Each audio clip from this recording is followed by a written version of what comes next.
Hello, welcome to food ഇൻഷി. ഇത് sweet കോണാണ്. ഇത് വെച്ചിട്ട് നമുക്ക് കട്ട്ലേറ്റ് ഉണ്ടാക്കിയെടുത്താലോ.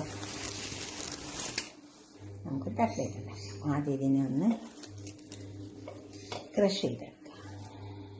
ഇപ്പം ഞാനിതൊക്കെ അടർത്തി എടുത്തിട്ടുണ്ട്. നമുക്ക് മിക്സിൻ്റെ ജാറിൽ ഇട്ടിട്ട് ഒന്ന്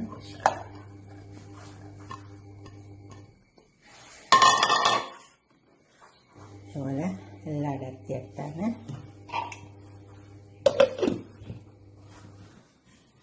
അപ്പോൾ ഞാനിതൊക്കെ ഇവിടെ നന്നായി ക്രഷ് ചെയ്ത് കൊടുന്ന് വെച്ചിട്ടുണ്ട് മിക്സിൻ്റെ ജാറിലേക്ക്.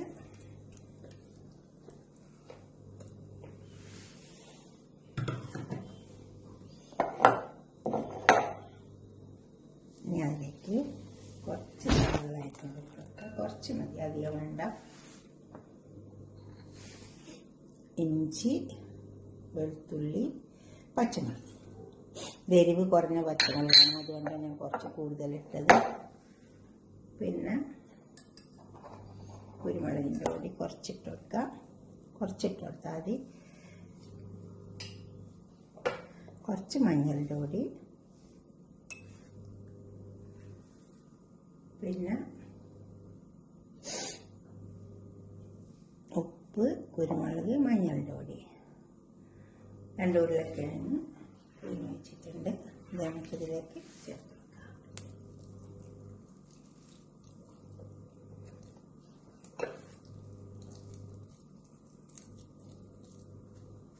അതിലേക്ക് പൊടിയൊക്കെ ഇട്ട് കൊടുക്കുന്നുണ്ട്. ഉപ്പ് ആവശ്യം പോലെ ഇട്ട് കൊടുക്കാം. ഉപ്പ് കൂടരുത്. എപ്പോൾ നോക്കുമ്പോഴും ഉപ്പ് കൂടാൻ പാടില്ല. പിന്നെ കുറച്ച് ബ്രെഡ് ക്രംസ്, അതുപോലെ തന്നെ കുറച്ച് കോൺഫ്ലവർ നോക്കിയിട്ട് ഇട്ട് കൊടുത്താൽ മതി. നമുക്ക് കൈ കൊണ്ട് പിടിച്ച് നോക്കിയിട്ട് കിട്ടുന്നില്ലെങ്കിൽ കുറച്ചും കൂടി കോൺഫ്ലവർ ഇട്ട് കൊടുത്താൽ മതി. നന്നായി ചേർത്തെടുത്തിട്ട്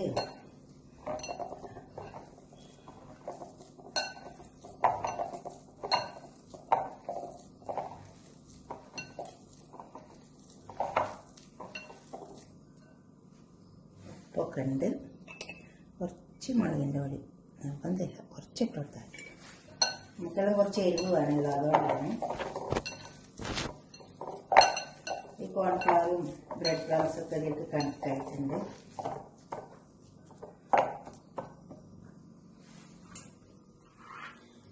ഈ കോണ് ഏകദേശം 1/4 കപ്പോളുണ്ട് ഞാൻ അരച്ചെടുത്തപ്പോൾ. അപ്പോൾ അതിന് വേണ്ടിയിട്ട് 1 കപ്പ് എടുത്തതിനു ഇത്ര എടുത്തിട്ടുള്ളൂ. അപ്പോൾ തന്നെ ഇതിന് കണക്കായി. ബ്രെഡ് ക്രംസും എല്ലാം പാടെ വന്നപ്പോൾ ഇനി ഇത് നന്നായി ചേർത്തെടുത്തിട്ട് നമുക്ക് കട്ട്ലേറ്റ് ഉണ്ടാക്കാം. ഇനി കൂടുതൽ സാധനങ്ങളും ചേർക്കേണ്ട ആവശ്യമില്ല.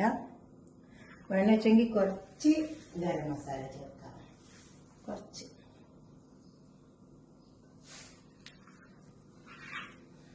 ഇനി നമുക്കിതുകൊണ്ട് ഉണ്ടാക്കിയെടുക്കാം.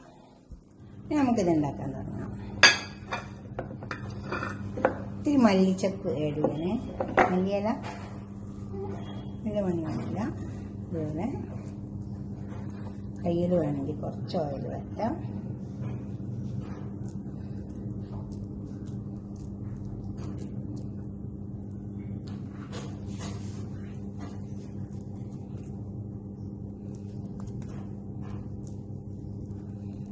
ഷേപ്പാക്കിയിട്ട് ഞാൻ എടുത്താൽ മതി.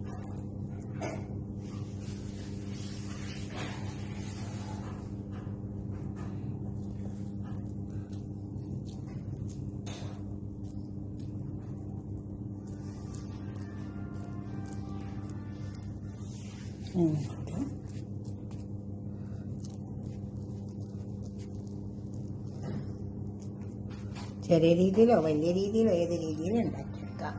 ഇതേപോലെ നമുക്ക് എല്ലാം ഉണ്ടാക്കിയെടുക്കാം. അപ്പോൾ ഉണ്ടാക്കിയ കട്ട്ലേറ്റൊക്കെ അവിടെ കൊണ്ടുവന്ന് വെച്ചിട്ടുണ്ട്. നമുക്കിത് പൊരിച്ചെടുക്കാം.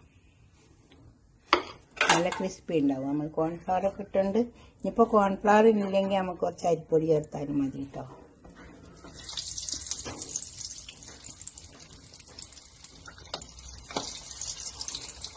ഇത് എളുപ്പം കൈയൊന്നും പൊള്ളാണ്ടിരിക്കാൻ വേണ്ടിയിട്ടാണ് ഞാനിങ്ങനെ കാണിച്ചു തരുന്നത്.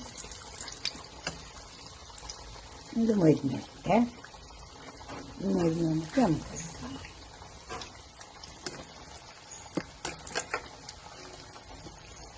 നന്നായി മൊരിഞ്ഞാൽ നമുക്ക് തിരിച്ചിട്ട് കൊടുക്കാം. അപ്പോൾ ഇത് മൊരിഞ്ഞ് വന്നിട്ടുണ്ട്. നമുക്ക് തിരിച്ച് മറിച്ചൊക്കെ വെച്ച് കൊടുക്കണം, അതിലെ മൊരിഞ്ഞ് ഇരിക്കുള്ളൂ.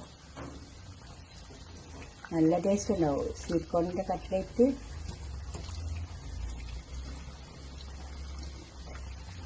ഇതേപോലെ ഒന്ന് വെച്ചെടുത്താൽ മതി. നമ്മളെ തീയൊന്നും ഇങ്ങനെ പാളി പോവില്ല, വേഗം ഭക്ഷണമായി വരും. പിന്നെ ഫാനൊക്കെ ഇട്ട് കൊടുത്താലും പേടിക്കാനില്ല. ഇതെടുക്കാം.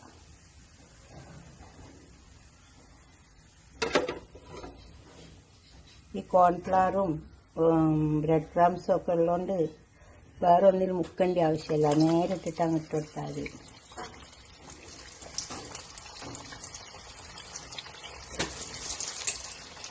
ഉപ്പൊക്കെ കണക്കുപോലെ ഇട്ട് കൊടുക്കണം, എരിവും കണക്കുപോലെ ഇട്ട് കൊടുക്കണം, എന്നാലും നല്ല ടേസ്റ്റ് ഉണ്ടാവും. മൊരിഞ്ഞൊക്കെ അപ്പോൾ ഇത് മൊരിഞ്ഞ് വന്നിട്ടുണ്ട്. എന്താ ഇത് ഞാൻ ഓൺലൈനിൽ നിന്ന് വാങ്ങിയതാണ്, ആമസോണിൽ വാങ്ങാൻ കിട്ടും. നന്നായി ഗ്യാസ് സേവ് ചെയ്യാനും പറ്റും നമുക്ക്, തീരെ പാളിപ്പോവില്ല.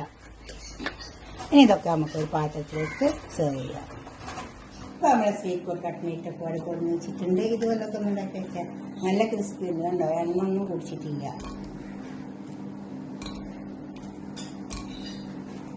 ഇതുപോലെ ഉണ്ടാക്കിയിട്ട് നിങ്ങളുടെ അഭിപ്രായങ്ങളും നിർദ്ദേശങ്ങളൊക്കെ ഒന്ന് കമൻറ്റ് ബോക്സിൽ അറിയിച്ചാട്ടെ.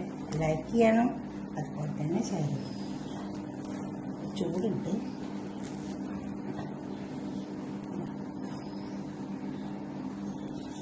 അടുത്തൊരു വീഡിയോ ആയിട്ട് നമുക്ക് പിന്നെ കാണാം. ബൈ.